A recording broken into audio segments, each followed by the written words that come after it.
Saya menuju ke perjalanan Ibu Bidan bersama suami adik saya, dan di sana itu ya, saya naik motor, dibonceng pakai motor ya, kendaraannya pakai motor roda 2 ya. Saya dibawa ke tempat prakteknya Ibu Bidan, dan sewaktu di jalan itu adik saya itu ngejalanin motornya itu pelan banget ya, dan kata saya itu, Dek, yang kenceng aja lah, ini teteh udah gak kuat pengen ngeden gitu kan ya. Nah, sesampainya di Ibu Bidan, langsunglah saya daftar, dan kata Ibu Bidan, teh ayo masuk baru baringin katanya.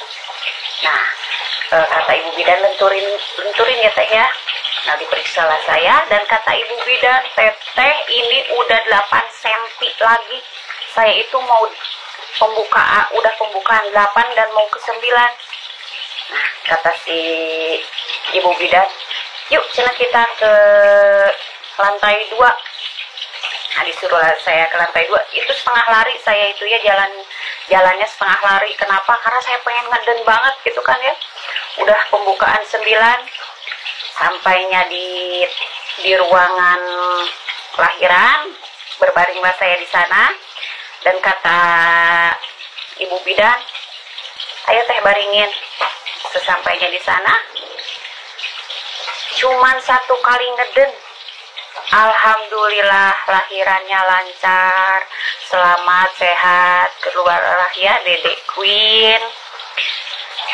Dan itu saya sangat bahagia sekali ya.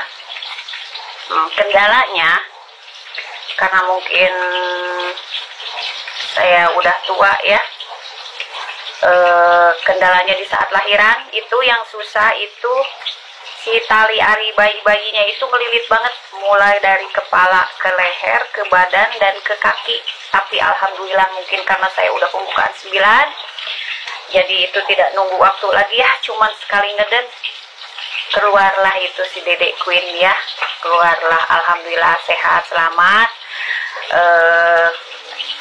Ini kelaminnya perempuan, berat badannya 2 kilo 9 ons ya, dan saya sangat bahagia sekali gitu ya. Nah, kendalanya di lahiran cuman itu aja, yaitu terdiri dari ari-ari dan pendarahan. Tapi alhamdulillah sehat, lancar, selamat.